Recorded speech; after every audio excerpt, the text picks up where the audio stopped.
There is a moment, almost imperceptible, when life seems suspended, when everything falls silent, when not even hope dares to move. And maybe, you know this place well, a space where you have wished so deeply, visualized so intensely, asked with so much strength, that somehow it felt inevitable that things would change, but mysteriously, they didn't, and it is in this silent void, between desire and reality, where a question echoes deeply in the soul. Why do some succeed? Why do some seem to materialize the impossible with such ease, while others remain trapped in cycles of waiting, frustration, and unfulfilled promises? Gregg Braden reminds us of something both unsettling and liberating. The universe does not respond to what you want. It does not respond to what you say. It doesn't even respond to what you believe intellectually.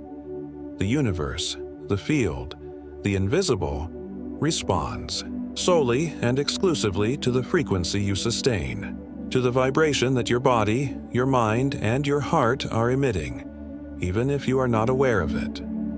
Joe Dispenza deepens this understanding, showing us that the greatest prison is not the external world.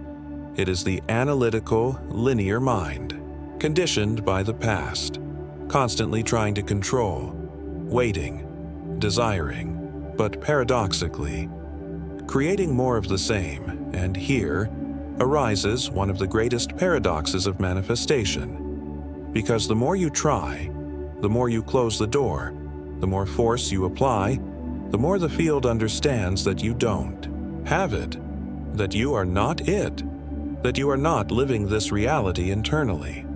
The truth is, there is an invisible sage, a hidden code, an intelligence that responds not to your thoughts, but to your state of being.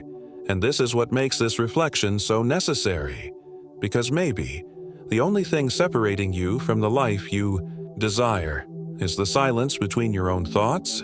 Maybe you've felt this before. You declare with conviction, you repeat your affirmations, you visualize, you feel like you believe. But at the same time, there is a subtle restlessness deep inside, a quiet anxiety, a tension that doesn't ease, even when your lips say, "I trust." And this is where one of the most silent mistakes of dreamers lives. The mistake of wishing with the mind, but vibrating with fear, vibrating with doubt, vibrating with scarcity, often unconscious but imprinted in the body as an invisible signature. Gregg Braden reveals something that completely shifts this equation. The electromagnetic field of the heart is 5,000 times stronger than that of the brain, and it is this field, this vibration, that emits the true quantum request. It's not about what you think, it's about what your heart sustains. It's about what your body vibrates, even in the silence. Imagine the metaphor of a radio. You can wish with all your strength to hear a specific station, but if the dial is tuned to another frequency, it doesn't matter how much you desire it, the right music will never play.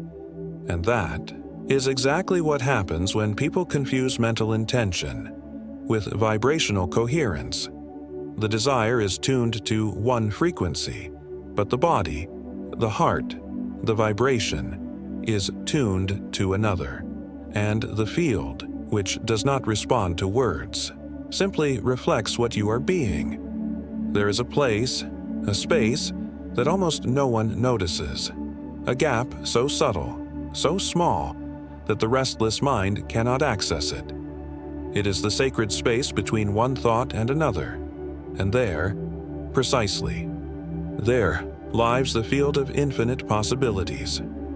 Joe Dispenza explains that when you quiet the analytical mind and access states of coherence, alpha and theta brainwaves, you enter this space where matter has not yet collapsed. It is the pure field, the field where everything is available, the field where the miracle is not something you chase, It is something you simply allow to happen. But there is a paradox, and it is unsettling, because the more you try to access this field, the more you force, the more you desire with tension, the more it closes. Because the invisible sage does not respond to effort, does not respond to struggle, does not respond to anxious attempts at control. It responds only to silent coherence, to presence, to the inner state of someone who knows, feels, and vibrates, as if what they desire is already real, already done, already happening, and perhaps now you are beginning to realize that the game was never about chasing. It was never about achieving.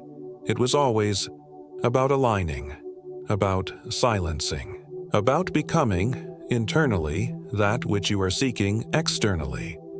There is a trap, subtle, almost invisible, and it disguises itself as faith. It disguises itself as optimism, as positivity, as trust.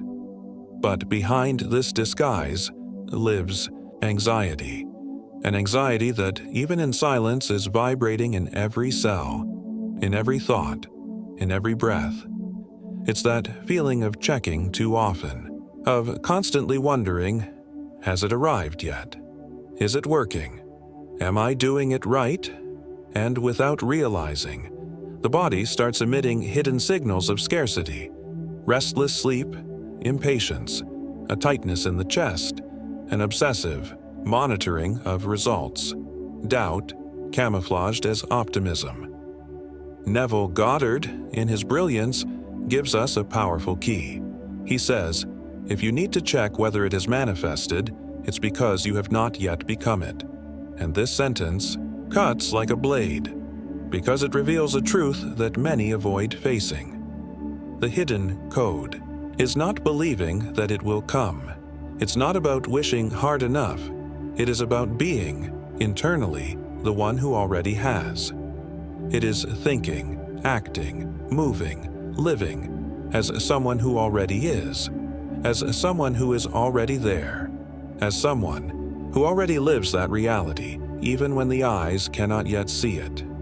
The universe does not speak Portuguese. It does not speak English. It does not understand words.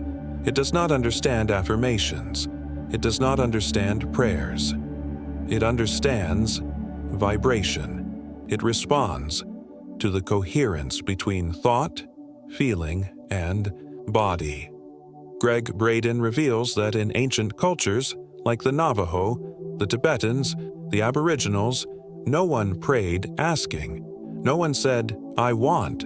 They prayed, feeling the rain falling before it arrived, feeling the harvest, ready before the first seed touched the soil, feeling the miracle, already realized. It's like the seed. You don't plant a seed begging it to grow. You plant it knowing that it already contains the complete code of the tree. You don't doubt the seed. You don't question it. You don't dig it up every day to check if it's working. You simply trust because you know the code is already there. And that is exactly how the field works. The field does not respond to desire. It responds to your state of being. It responds to the internal movie you create, that you feel, that you live, that you sustain, until it overflows into the physical, until it becomes inevitable. And here lives the revelation that changes everything. The invisible sage is not out there. It is not in the sky. It is not in rituals. It is not in external forces. It is within your body, within your biology, within the electromagnetic field your heart emits, within the vibrational signature you sustain, even when you don't realize it. When you activate the heart's field, when you synchronize your brain waves, when you release specific neurotransmitters like serotonin, dopamine, and oxytocin. You are literally reprogramming your vibration. You change your energetic signature. You change what the field reads. And therefore, you change what the field mirrors back to you. Gregg Braden reminds us, with firmness and tenderness, that the quantum field is responsive, not reactive. It does not react to what you want. It responds to what you are. It mirrors your internal state, your state of being, your frequency, your most intimate truth. The invisible sage was never something out there. It is, and always was, the internal state of sustained vibrational coherence, the harmony between your mind, your heart, and your body, breathing the same frequency, feeling the same future, as if it were already the present. And maybe now, everything makes sense. The synthesis is simple, yet profound. Your biology is divine technology. Your body is a living antenna. Your mind is a bridge. Your heart is a transmitter. And the invisible sage was never outside, never in the other, never in time. It was always right here, within, in the silence between your thoughts, in the space between your heartbeats, in the field where your imagination, your heart, and your biology meet in perfect coherence. Bruce Lipton confirms this with scientific precision. Your internal environment, your feelings, your thoughts, your perceptions, literally shapes the expression of your genes. If you live in the chemistry of fear, you activate survival genes. But if you live in the embodied chemistry of gratitude, you activate genes of expansion, genes of creation, genes of manifestation. The hidden code was never mental. It was always biological, always spiritual, always vibrational. And as Gregg Braden reminds us, the field does not respond to what you want. It responds to who you become internally.